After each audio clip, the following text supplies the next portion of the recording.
President Cyril Ramaphosa is in Limpopo today. He will inspect the Giyani Bulk Water Project and engage with community members. The president will be accompanied by Water and Sanitation Minister Senzo Mchunu. The minister called the R3 billion project, launched in 2014, an embarrassment after it failed to provide what it was meant for: water. And at the time, he promised residents clean water by September, but that deadline was sorely missed. Senior reporter Siphamandla Goge is in Giyani following the president and the entourage around this morning. A very good morning to you, Siphamandla Goge. Giyani is just but one of the communities across South Africa that have struggled with failed promises from government and the leadership. What is the president going to be seeing in terms of this bulk water project today, and maybe some other issues that community members have raised with you and would want the president to hear as well? We'll find those answers from the president himself. His Water and Sanitation Minister Senzo Mchunu has already arrived in Giyani. It's been 14 years for community members here in villages without water. Billions of rands have been committed. There has been frustration for more than 14 years. We are just outside the Nandoni Dam that is supposed to feed into another dam that will supply water to the local villages. In total, more than 55 villages were meant to be beneficiaries of this water project that we are talking about, but the ANC-led government has dismally failed to provide the people of Giyani and surroundings with water. So they are hoping that today, with the arrival of President Cyril Ramaphosa, there will be some movement in terms of this project. Let me not waste time and ask Minister Senzo Mchunu why for 14 years the people of Giyani and surroundings have been without water. Phakathi, thank you very much for your time. 14 years, 4 ministers, Kukile Nkwinti, Nomvula Mokonyane, Lindiwe Sisulu, yourself. People of Giyani and surroundings are still without water. It's a shame. Well, look, let me not dwell too much in the past. Let me just focus on the present. Where we are next to a pump station where we have installed 2 pumps, which were not there before, and it's working. We've just installed, as late as yesterday, a test pump, which we're going to use to test the line and check whether all the connections are what they should be, and we're happy with that. But you see this land here, this soil here is freshly dug. It was dug after we were here the last time, after we resolved the problems, after another stalling where the local Ramaphosa were raising issues about this project. We resolved that, and it opened the way for us to take the pipe up to the river and then across the river and connect with the rest of the pipe. The rest of the pipe from here up to Giyani is underground, is connected, there is water inside, there is pressure. We've been doing that in the past few months, and there are openings along the way. Remember, we're talking about 2 pipes up to Malamlele, and the pipe to Malamlele will be taking treated water from that plant to that side, and right to Malamlele, they will receive treated water, while the other pipe proceeds up to Giyani. And we're talking about something that is there now. So we're no longer talking about 14 years. We're talking about a couple of weeks to test, 2 or so weeks, test, and then water arrives at the dam. But I must add this, there is reticulation. Those processes are done by Mopani, but this time with our presence, or in our presence, so that communities start receiving water. You committed September as the deadline and October as the deadline, but clearly that has been missed. Why?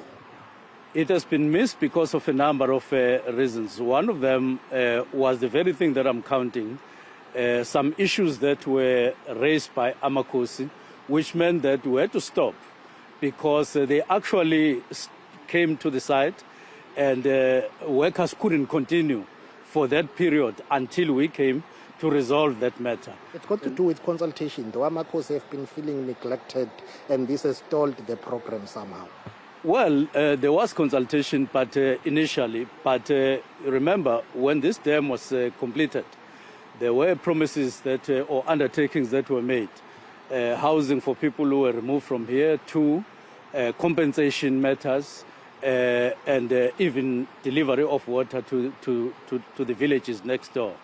That is why we needed to start. When we arrived in August last year, we started resolving all those matters one by one, and they are now resolved. And that is what stalled the process.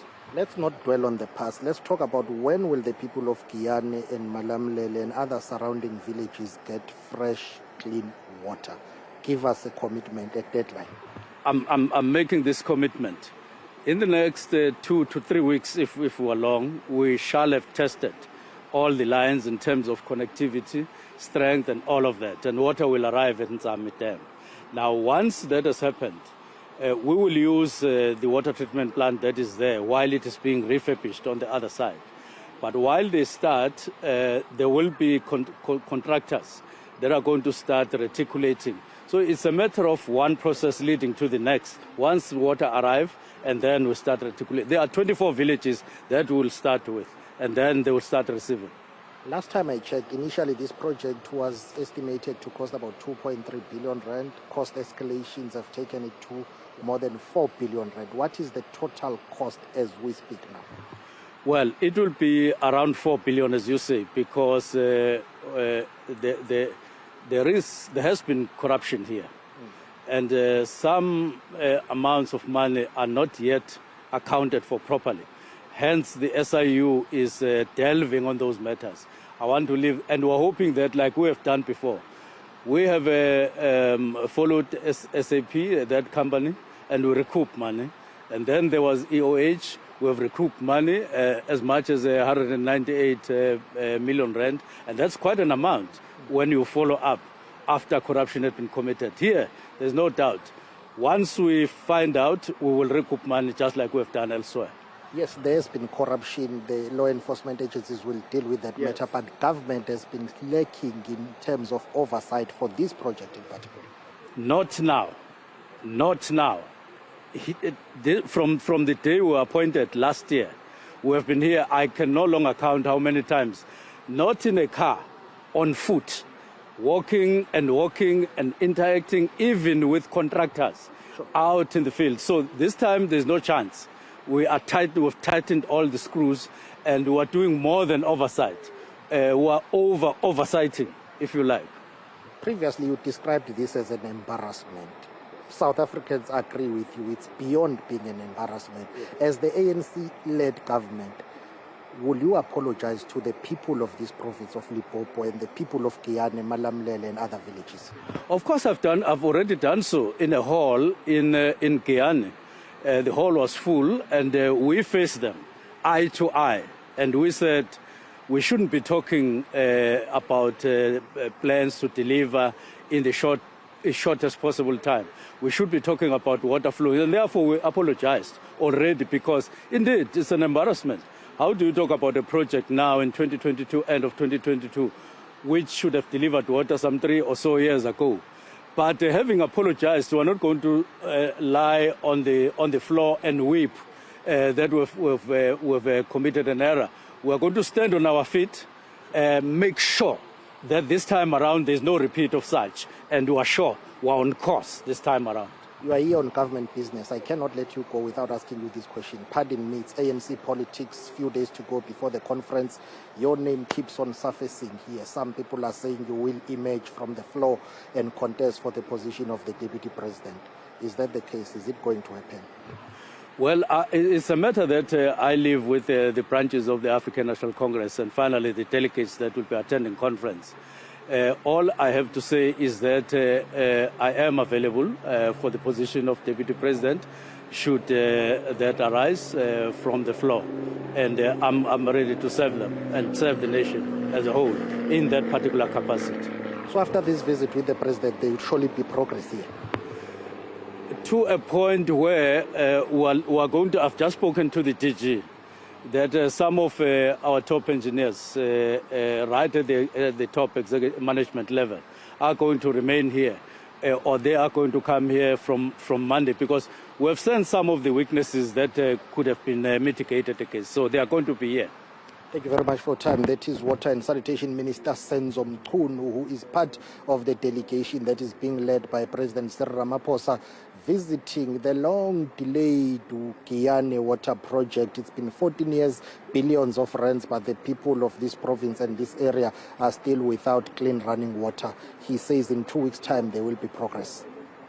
Thank you very much for that update. And let's see what happens when it comes to that progress. Senior reporter Siphamandla Goge joining us this morning from Limpopo, again, rather ahead of the president seeing that bulk water project in Giyani. 14 years community members have been waiting for this. 14.